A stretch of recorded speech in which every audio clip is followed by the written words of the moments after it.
Hello everyone, I am back once again. Um, Today is Sunday and I have not done a video in a while, so I think it's time to do another video. Today my topic is going to be on correction and being able to accept it and receive it and being able to act upon it. I remember when I was younger and I would go to my mother and I'll be like, Mom, I'm hungry, and she would say, okay, I made some chili beans and they're in the kitchen, you can go ahead and get some of that if you're hungry. And I'll be like, I don't want no chili beans, I want some real food, some chicken, some, the good stuff. And she would say, well, you must not be that hungry.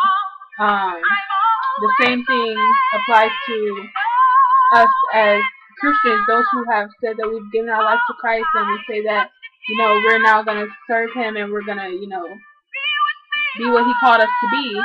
And we say, I'm hungry for God. I want God now in my life. I want to do whatever He has called me to do. And He says, okay, well, yeah, it's fun to get all the sugar and it's fun to get all the sweets and the fats and everything, He said, but you need some meat, you need some protein, you need some vegetables, some nutrients, and that's not going to come with just, every Sunday you go to church and the pastor every Sunday he talks about God's going to bless you, or God's going to give you that car or that house, or God's going to, save all your relatives, and God's going to give you a financial blessing. Yeah, that stuff is good. Yeah, it's okay to hear that every once in a while, but we need nutrients, to keep going. And sometimes that means that we have to be rebuked. Sometimes that means that we have to be given correction. Sometimes that means that we have to be told things that we don't want to do or that we don't, feel applies to us. Sometimes, we have to be taught that we need to forgive.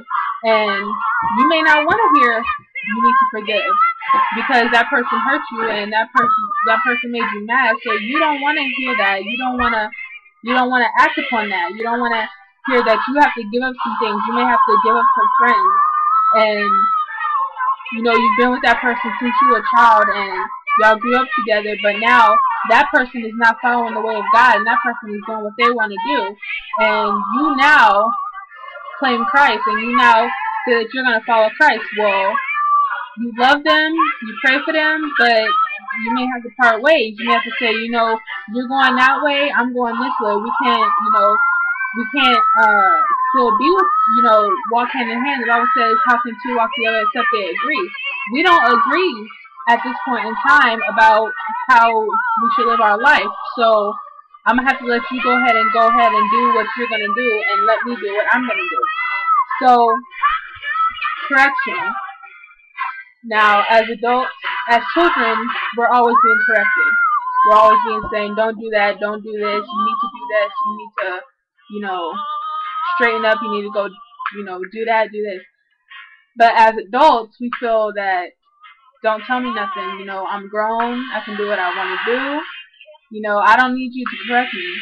But that's where humility comes in, and God's saying, I need you to grow out of that, and,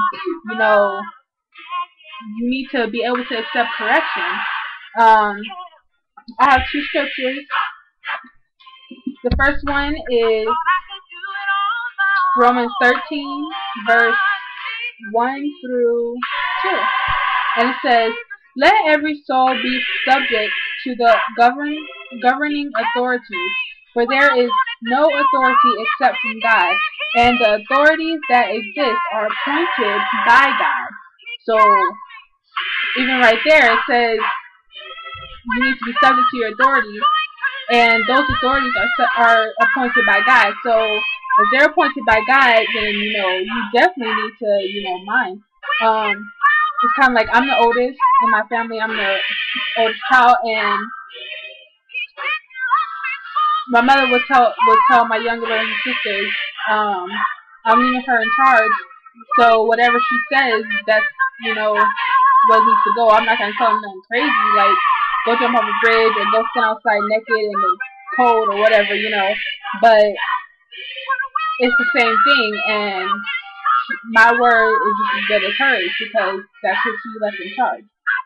Verse 2 says, therefore, whoever resists the authority resists the ordinance of God, and those who resist will bring judgment on themselves. So that's very self-explanatory. So if you resist the authority that God has placed on a person, He gave them authority, then for you to resist that, you're going against God and you're bringing judgment on yourself. Next scripture is 1 Peter 2, verse 13. And I'm going to only read, I think, the first few verses. It says, therefore, submit yourselves to every ordinance of man for the Lord's sake, whether to the king as supreme or to governors as to those who are sent by him for the punishment of evildoers and for the praise of those who do good. For this is the will of God, that by doing good you may put to silence the ignorance of foolish men. And I'm gonna jump down to verse 18, and it says, servants, be submissive to your masters with all fear, not only to the good and gentle, but also to the harsh. For this is commendable. I want to stop right there and say, it says, be submissive to your masters with all fear, not only to the good and gentle, but also to the harsh. For example, you're at church and you just join the hospitality, and the head of hospitality, say you have to bring water to the pastor. Now, say the pastor, he doesn't like cold water. He wants it lukewarm. That's odd, to some people, but that may be how he likes it. That may be how, his throat, is able to take it, especially when he's speaking. So, say you take the pastor cold water. Now, you didn't know, but you just figure, okay, I'm gonna take some water. It's gonna be cold, And the head of hospitality comes to you and says, the pastor, he only drinks lukewarm water. So make sure the next time that you give him water, it's lukewarm. Now, and some people may say, some people may take it the way, she came to me, but some people would say, don't tell me nothing, who does that? Who drinks lukewarm water, and get an attitude because somebody corrected you, somebody, went above you or whatever, and told you that you were wrong for doing something a certain way. And some people even may get upset because the person may say it harsh. The person may be, rude about it. The person may say, you know what, you need to find out what you need to do before you start doing stuff, and don't just, you need to ask somebody if you don't understand what you're doing, and, somebody may do it like that. But you are still to be submissive to them. You know why? Because God is going to deal with that person, however they act towards you. Your job is to say, okay, humble yourself and say, okay, I apologize. I did not know that he didn't like cold water. Next time, I will make sure it's lukewarm, and, thank you for letting me know. God will deal with that person, but God is going to deal with you if you do not accept and reverence authority and reverence people who are over you and reverence, and take into account the correction. And it really bothers me when someone cannot take correction. Someone feels that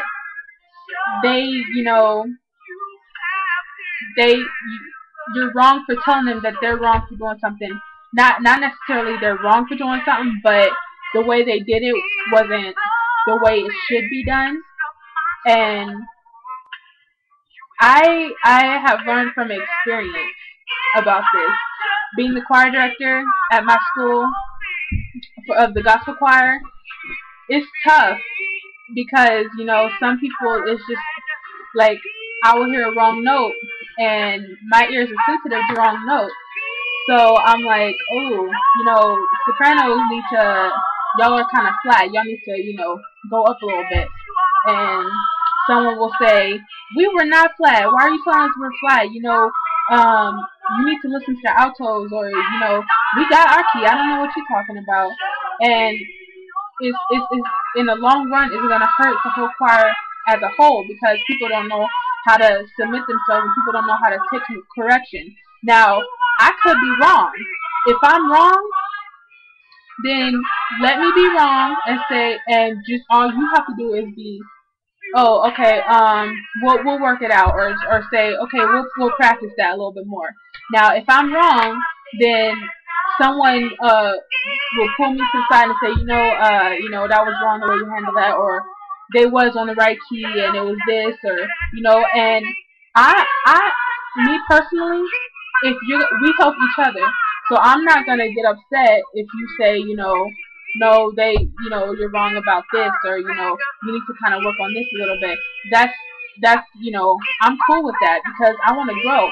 And as Christians, we should be able to accept correction, because it's only going to help us grow more. It's only going to help us build up our lives. I want to live the best life possible.